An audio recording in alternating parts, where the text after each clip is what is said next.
Assalamualaikum warahmatullahi wabarakatuh. Semoga kita semua selalu diberi kesehatan, keberkahan, dan kelancaran dalam setiap langkah. Damar, kurir ekspedisi, menerima paket misterius bertuliskan Alam Baka.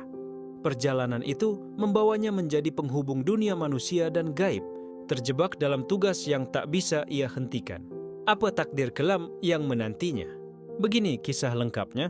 Di sebuah kota metropolitan yang sibuk, Damar Adipradana, seorang kurir ekspedisi, dikenal sebagai pekerja keras yang selalu siap mengantar paket kemanapun, kapanpun.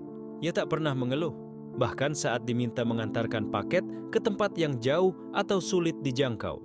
Namun, pekerjaan itu tak hanya memberinya penghasilan, tetapi juga membawa rahasia gelap yang ia simpan rapat-rapat. Damar punya satu peraturan yang tak pernah ia langgar. Jangan pernah membuka paket yang tidak ada alamat pengirim atau penerimanya. Suatu malam, di penghujung bulan Desember, Damar mendapatkan tugas yang berbeda dari biasanya. Sebuah paket misterius dengan tulisan tangan kasar tiba di gudang ekspedisi. Tulisan di labelnya hanya menyebutkan satu kata sebagai tujuan, Alam Baka. Manajer shift malam, seorang pria pendiam bernama Pak Prasojo, hanya berkata singkat, "Damar, ini tugasmu." Mereka sudah bayar lunas. Damar mengernyit. Mereka? Siapa yang bayar, Pak? Ini alamatnya bahkan nggak jelas. Pak Prasojo tidak menjawab. Sebaliknya, ia hanya menyerahkan kunci sebuah motor tua yang tidak pernah Damar lihat sebelumnya di gudang itu. Adriwah, ikuti jalan yang tertera di aplikasi. Jangan tanya terlalu banyak. Perjalanan ke yang tak terlihat. Damar merasa enggan, tetapi ia tidak bisa menolak. Ia menaiki motor tua itu dengan peket di jok belakang. Saat menyalakan aplikasi navigasi, layar menunjukkan jalur yang tak biasa. Jalan itu tak pernah ia kenali sebelumnya, meski ia sudah bertahun-tahun bekerja sebagai kurir di kota tersebut. Navigasi membawanya keluar dari pusat kota menuju jalan yang semakin sepi. Lampu-lampu jalan mulai menghilang, digantikan oleh kegelapan yang pekat. Di sepanjang perjalanan, Damar merasa motor itu seperti bergerak sendiri, tidak sepenuhnya dikendalikan olehnya. Udara semakin dingin dan suara-suara aneh mulai terdengar. Rintihan halus, tawa samar, dan langkah-langkah kecil yang tidak terlihat. Ini cuma sugesti, gumamnya mencoba menenangkan diri. Namun ketika ia melihat papan penunjuk, jalan dengan tulisan lusuh, Jalan Sembilu, Damar tahu ada sesuatu yang tidak beres. Pintu gerbang ke dunia lain. Navigasi akhirnya berhenti di sebuah bangunan tua yang megah namun menyeramkan, seperti gedung pemerintahan zaman kolonial. Pintu gerbangnya besar, dengan ukiran rumit yang menyerupai wajah-wajah manusia yang menjerit. Tidak mungkin ada orang tinggal di sini, pikir Damar. Ia turun dari motor dan membawa paket itu ke depan pintu. Sebelum sempat mengetuk, pintu terbuka dengan sendirinya. Di dalam, seorang pria berjubah hitam berdiri dengan kepala tertunduk. Wajahnya tertutup kain, tetapi suara yang keluar darinya sangat berat dan dingin. "Terima kasih telah membawa paket ini. Anda adalah utusan terakhir." Damar menelan ludah. "Utusan terakhir? Maksud Bapak apa? Saya cuma kurir biasa." Pria berjubah itu tidak menjawab. Ia mengulurkan tangan kurusnya, meminta paket itu. Dengan ragu, Damar menyerahkannya. Namun, begitu paket itu berpindah tangan, pintu besar di belakangnya tertutup rapat dan ruangan itu berubah. Damar tidak lagi berada di dalam gedung. Ia sekarang berada di sebuah hamparan luas yang gelap, penuh dengan kabut tebal dan aroma anyir. Di kejauhan, ia melihat siluet-siluet samar makhluk yang tidak sepenuhnya manusia bergerak perlahan ke arahnya. Rahasia paket. Pria berjubah itu membuka paket tersebut. Isinya adalah sebuah buku tua dengan sampul yang terbuat dari kulit manusia. Tulisan di sampulnya berbunyi dalam aksara kuno. Kitab Perjanjian Terakhir. "Sudah terlalu lama dunia ini menunggu. Kau, Damar, telah menjadi bagian dari siklus ini," kata pria berjubah itu. Damar merasa kepanikan menjalar ke seluruh tubuhnya. "Apa yang Anda bicarakan? Saya cuma disuruh mengantarkan ini." Pria itu menatapnya. Matanya yang kosong terlihat dari balik kain penutup. Setiap pengantar yang membawa paket ini bukanlah kurir biasa. Mereka adalah jembatan antara dunia manusia dan alam baka. Kau telah membuka jalan, dan kini waktunya kau menerima tugasmu. Tugas baru, Damar. Kabut di sekitar mulai memadat dan makhluk-makhluk itu semakin dekat. Mereka berbentuk seperti bayangan hitam dengan mata yang bersinar merah.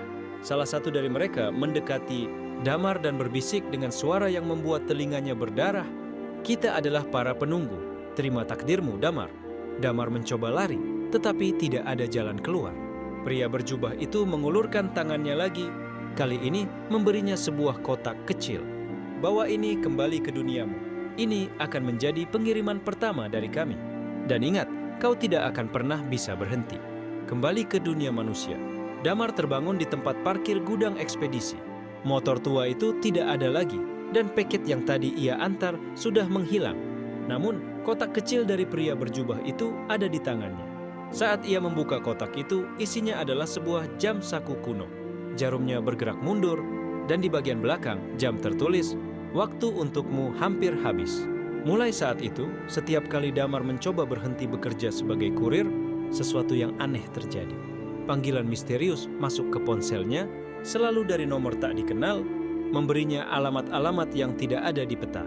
Setiap paket yang ia antar selalu membawa keanehan, dan penerima paket-paket itu bukanlah manusia biasa. Damar kini bukan hanya seorang kurir, ia adalah Kang Paket Gaib, penghubung antara dunia manusia dan alam baka, menjalani tugas yang tak pernah ia minta dan tidak bisa ia hentikan. Sejak malam itu, hidup Damar tidak pernah sama lagi. Ia terus bekerja sebagai kurir di siang hari, mencoba menjalani hidupnya seperti biasa. Namun, setiap malam, ketika ia hendak beristirahat, telepon misterius selalu datang. Nomor tak dikenal itu menghubunginya dengan suara dingin yang tak pernah ia kenali. Pesan mereka selalu sama. Ada paket yang harus diantar. Datanglah ke lokasi ini. Lokasi-lokasi itu selalu aneh. Gedung tua yang tampak terbengkalai, tanah kosong di pinggiran kota, bahkan area yang menurut peta seharusnya tidak ada. Dan setiap paket yang ia antar, penerimanya bukan manusia biasa. Paket untuk arwah. Suatu malam, panggilan datang lagi. Kali ini, Damar diminta mengambil paket di gudang kecil dekat pelabuhan tua. Ketika ia tiba, udara di sana terasa berat, dan suara ombak terdengar seperti bisikan ribuan jiwa yang tersesat. Paket yang ia terima berbungkus kain putih, dengan noda merah yang sudah mengering di sudutnya. Tidak ada nama penerima, hanya sebuah koordinat. Koordinat itu membawanya ke sebuah jembatan tua di atas sungai yang jarang dilalui orang. Saat ia tiba, sosok yang menunggunya bukanlah manusia, melainkan seorang wanita dengan tubuh transparan. Gaun panjangnya melayang tanpa angin dan wajahnya pucat tanpa ekspresi. "Ini untukku," katanya tanpa membuka mulut. Dengan tangan gemetar, Damar menyerahkan paket itu. Wanita itu mengambilnya, lalu perlahan menghilang ke dalam kabut. Tapi sebelum benar-benar lenyap, ia berkata pelan, "Berhati-hatilah, Damar." Mereka mengawasi. Damar tidak mengerti apa maksudnya. Tapi malam itu, ia mulai merasakan sesuatu yang aneh. Mata yang mengintai. Sejak pengiriman itu, Damar merasa terus diawasi. Bayangan di sudut matanya sering bergerak, dan suara langkah kaki selalu mengikuti setiap langkahnya, bahkan di tempat yang sepi. Satu malam, ketika ia pulang dari pengantaran, ia menemukan sebuah paket kecil di depan pintu rumahnya. Tidak ada yang mengirim, tidak ada nama pengirim atau penerima. Paket itu terasa dingin, bahkan melalui sarung tangannya. Dengan rasa penasaran bercampur takut, Damar membukanya. Di dalamnya ada sebuah foto lama, foto dirinya, berdiri di depan sebuah gerbang besar yang ia ingat sebagai tempat pengiriman pertamanya di alam baka. Namun, yang membuatnya semakin merinding adalah bayangan pria berjubah hitam yang tampak berdiri di belakangnya dalam foto itu. Panggilan dari alam baka. Telepon berbunyi lagi. Kali ini suaranya lebih mendesak. "Damar, paket berikutnya harus sampai sebelum tengah malam. Jika tidak, kau tahu akibatnya." Damar mencoba bertanya, "Siapa kalian? Kenapa aku yang harus melakukan ini?"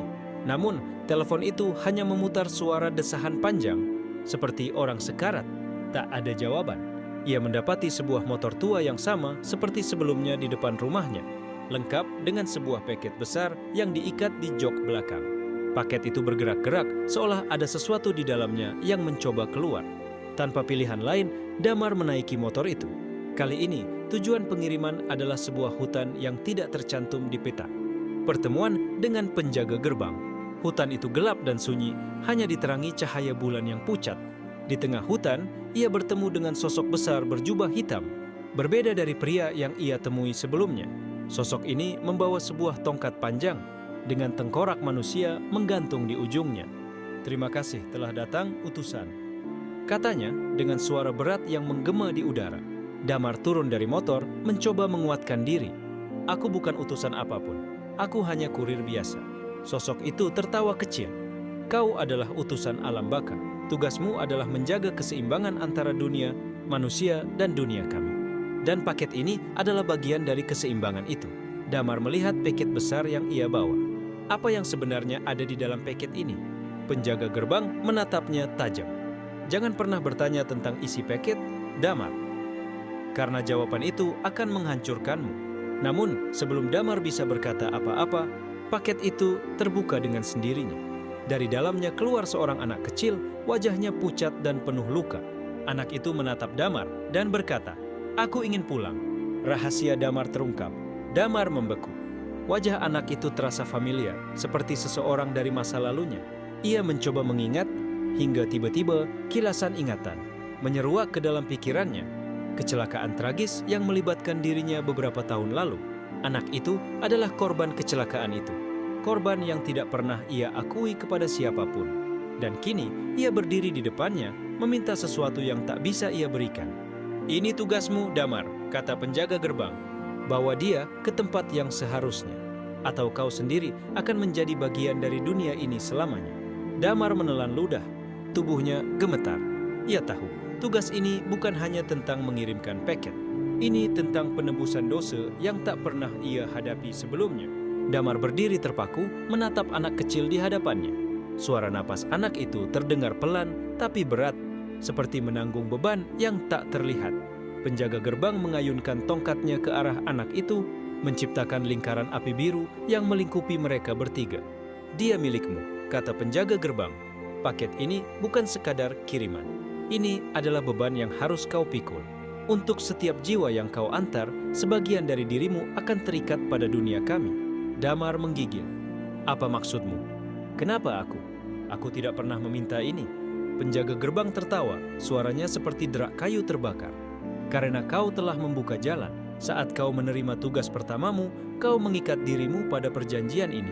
Dan kini tidak ada jalan keluar. Masa lalu yang kelam." Ingatan Damar kembali pada malam kecelakaan itu. Ia masih remaja, mengendarai motor dengan kecepatan tinggi di jalanan kota bersama beberapa temannya. Hujan turun deras dan ia kehilangan kendali di sebuah tikungan tajam. Motor Damar menyerempet seorang anak kecil yang sedang menyeberang jalan. Ia terjatuh, tapi anak itu lebih parah, tergeletak di aspal dengan darah menggenang di sekitarnya. Dalam kepanikan, Damar lari dari tempat kejadian, meninggalkan anak itu tanpa pertolongan. Aku hanya seorang pengecut," bisiknya pada dirinya sendiri.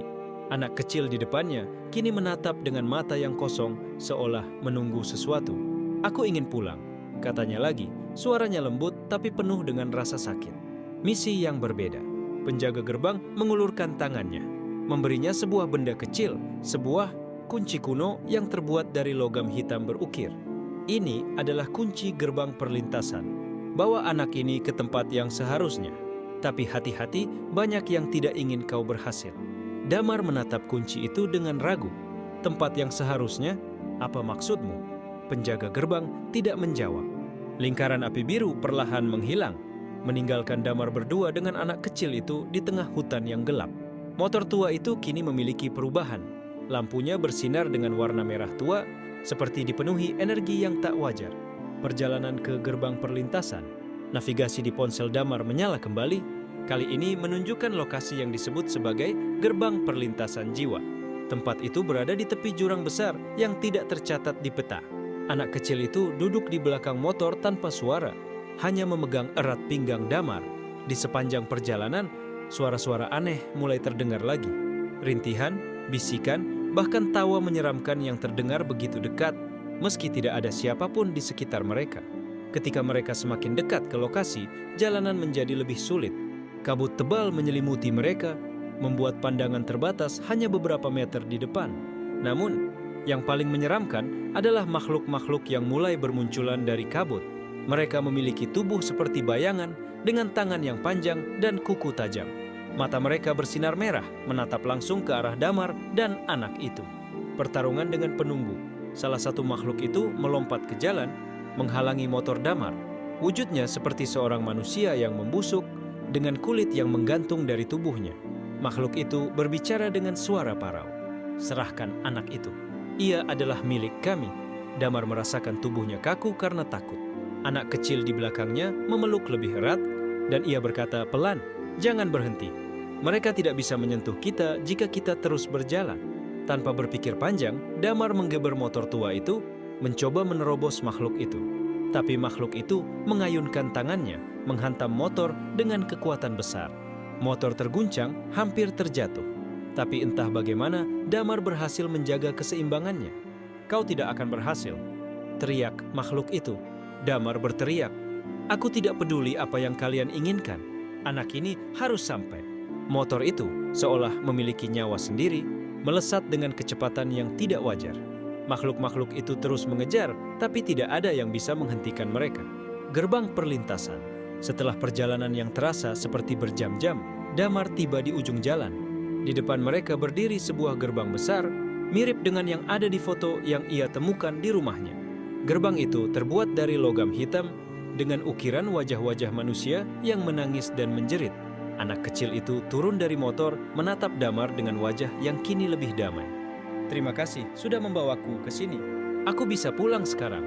Damar merasakan air mata mengalir di pipinya. Aku minta maaf. Aku seharusnya tidak meninggalkanmu malam itu." Anak itu tersenyum tipis, lalu berjalan menuju gerbang. Dengan kunci yang diberikan penjaga gerbang, Damar membuka pintu besar itu. Saat anak itu melangkah masuk, gerbang mulai bercahaya, dan suara lembut seperti nyanyian memenuhi udara. Namun, sebelum gerbang benar-benar tertutup, suara lain muncul di belakangnya. "Kau mungkin telah menebus satu dosa, Damar, tapi ini baru permulaan." Damar menoleh. Penjaga gerbang berdiri di sana dengan senyum tipis yang menyeramkan. Paket-paket lainnya menunggu, dan setiap paket membawa beban yang lebih berat. Damar menatap penjaga gerbang dengan rasa marah bercampur takut. "Berapa lama aku harus melakukan ini? Aku sudah menebus kesalahanku. Biarkan aku hidup normal." Penjaga gerbang hanya tertawa kecil. "Kau salah paham, Damar. Ini bukan soal berapa banyak kesalahanmu. Ini tentang takdirmu. Kau dipilih bukan untuk penebusan, tapi untuk menjaga keseimbangan antara dunia manusia dan alam baka. Dan tugasmu belum selesai." Damar menggeleng, menahan emosi yang hampir meledak. "Aku tidak peduli takdir atau keseimbangan. Aku hanya ingin hidupku kembali." Namun, sebelum ia sempat berkata lebih banyak, gerbang besar di depannya mulai bergetar. Cahaya terang memancar keluar, dan suara seperti ribuan teriakan terdengar. Paket terakhir. Dari dalam gerbang, sebuah paket besar terlempar ke kaki Damar. Paket itu berbeda dari sebelumnya. Ukurannya sangat besar, dibungkus kain hitam yang berdenyut seperti memiliki nyawa. Penjaga gerbang mendekat. "Ini adalah tugas terakhirmu, Damar. Paket ini harus kau antarkan ke tempat asalmu." Damar memandangi paket itu dengan rasa takut. Apa yang ada di dalamnya? Penjaga gerbang tidak menjawab, hanya menghilang dalam kabut seperti biasanya. Dengan enggan, Damar mengangkat paket itu ke atas motor tua yang kini tampak lebih usang dari sebelumnya. Perjalanan ke asal, navigasi di ponselnya menyala lagi, menunjukkan alamat yang membuat darahnya membeku. Rumah orang tuanya. Apa maksudnya ini? Pikirnya. Perjalanan menuju rumah itu terasa lebih berat dari sebelumnya. Suara-suara di sekitarnya semakin keras, dan bayangan makhluk-makhluk menyeramkan terus mengintai di sisi jalan. Namun, tidak satu pun dari mereka mendekat. Setibanya di rumah, Damar menemukan tempat itu gelap dan kosong. Tidak ada tanda-tanda kehidupan. Ia turun dari motor, membawa paket itu ke dalam. Ketika ia membuka pintu, aroma anyir dan dingin langsung menyergap. Di ruang tamu, ia melihat sesuatu yang membuatnya hampir kehilangan akal. Foto-foto dirinya bersama keluarganya, namun wajahnya di setiap foto telah hilang, digantikan oleh bayangan hitam. Isi paket. Dengan tangan gemetar, Damar membuka paket itu. Di dalamnya terdapat sebuah cermin besar yang retak, dengan ukiran rumit di bingkainya. Saat ia menatap cermin itu, bayangannya sendiri mulai berubah. Wajahnya memudar, digantikan oleh sosok pria berjubah hitam yang selama ini ia temui. Sosok itu berbicara dari dalam cermin. "Kau telah menyelesaikan tugasmu, Damar. Kini waktunya kau mengambil tempatku." Damar mundur, menolak mempercayai apa yang ia dengar. Tidak mungkin. Kau tidak bisa memaksaku. Namun, ruangan mulai berputar dan suara-suara dari cermin semakin keras. Bayangan-bayangan muncul dari dinding, meraih tubuh Damar dan menariknya ke dalam cermin. Takdir yang tak terelakkan. Ketika Damar membuka matanya, ia mendapati dirinya berdiri di tempat yang tidak asing, di depan gerbang besar yang sama seperti sebelumnya. Namun kini, ia yang mengenakan jubah hitam dan memegang tongkat dengan tengkorak di ujungnya. Penjaga gerbang berdiri di depannya, kali ini tanpa tongkat dan tampak lebih muda. Selamat datang, Damar. Kau sekarang adalah penjaga gerbang yang baru. Aku akhirnya bebas. Sebelum Damar sempat berkata apa-apa, sosok pria itu menghilang, meninggalkan Damar sendirian di tempat itu. Akhir yang pahit. Damar kini adalah bagian dari dunia yang selama ini ia coba hindari. Ia tidak lagi manusia, melainkan penjaga keseimbangan antara dunia manusia dan alam baka. Setiap malam, ia akan memanggil kurir-kurir baru untuk membawa paket-paket misterius, menjaga roda takdir terus berputar.